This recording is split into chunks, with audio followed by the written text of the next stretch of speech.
Suatu ketika, dua murid utama Guru Agung Buddha, Yang Mulia S. Ariputa dan Yang Mulia Mahamoggallana, setelah pamit kepada Guru Agung, pergi dari Jetavana di kota Savatthi ke Rajagaha. Di sana, penduduk Rajagaha mengundang mereka, berikut 1.000 pengikut mereka, untuk makan pagi. Pada acara itu seseorang menyerahkan sepotong kain, senilai 100.000, kepada penyelenggara acara dana makan. Dia meminta mereka untuk menjualnya dan menggunakan uangnya untuk membiayai acara ini jika ada kekurangan dana, atau jika tidak ada kekurangan, bisa memberikannya ke salah satu bhikkhu yang menurut mereka pantas. Kebetulan tidak ada kekurangan apapun dan kain itu pun akan diberikan ke salah satu tera. Karena kedua murid utama hanya mengunjungi Rajagaha sesekali, kain itu diberikan kepada Devadatta, yang merupakan bhikkhu tetap di Rajagaha. Devadatta segera membuat kain itu menjadi jubah dan berjalan ke sana kemari dengan sombong, mengenakannya.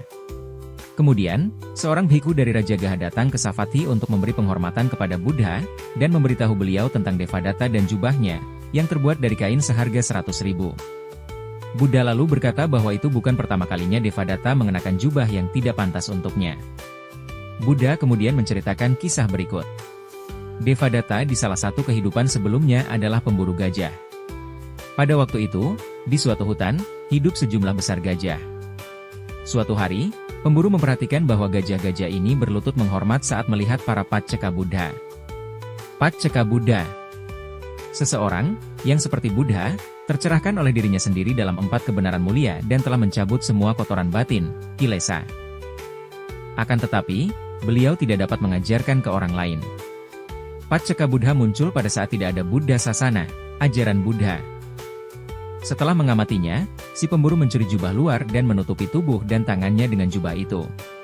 Kemudian, sambil memegang tombak di tangannya, dia menunggu gajah-gajah itu di jalan yang biasa dilewati mereka.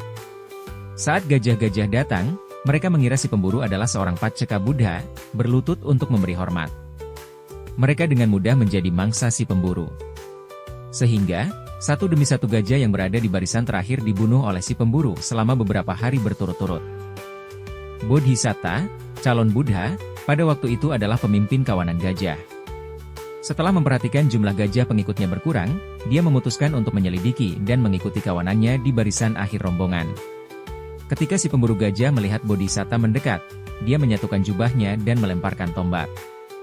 Bodhisatta waspada, karena itu mampu menghindari tombak.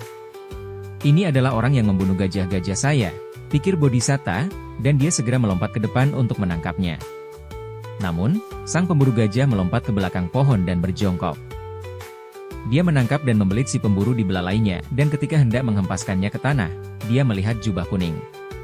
Melihat jubah kuning itu, dia berhenti dan membebaskan si pemburu.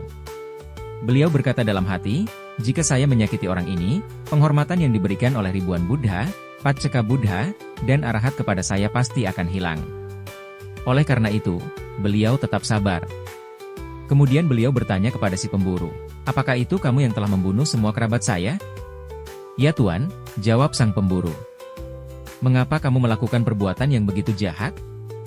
Kamu memakai jubah mereka yang telah terbebas dari nafsu keinginan, jubah itu tidak pantas untukmu. Dengan melakukan demikian, kamu telah melakukan perbuatan buruk yang berat. Setelah berkata demikian, Bodhisatta menegurnya sekali lagi untuk terakhir kalinya. Perbuatan yang kamu lakukan sungguh tidak pantas. Si pemburu ditegur karena mencoba membunuh dengan menyamar menggunakan jubah kuning, dan karena melakukan tindakan buruk tersebut. Si pemburu jelas tidak pantas untuk mengenakan jubah kuning. Ketika Buddha mengakhiri kisah ini, beliau menjelaskan tokoh-tokoh dalam Jataka sebagai berikut. Pada saat itu sang pemburu gajah adalah Devadatta, dan gajah mulia yang menegurnya adalah saya sendiri. Para bhikkhu, ini bukan pertama kalinya Devadatta mengenakan jubah yang tidak pantas untuknya. Di akhir khotbah, banyak bhikkhu mencapai buah sotapatti, menjadi sotapanna. Dia yang belum terbebas dari noda-noda kotoran batin, kilesa, namun mengenakan jubah kuning, yang tidak memiliki pengendalian diri dan tidak berbicara, kebenaran, tidak layak memakai jubah kuning. Syair 9. Dia yang telah membuang semua kotoran batin, kilesa, yang kukuh dalam perilaku moral, sila, diberkahi dengan pengendalian dan berbicara, kebenaran memang, layak mengenakan jubah kuning. Syair 10. Jika kamu suka video ini, jangan lupa untuk like dan subscribe untuk lebih banyak cerita indah.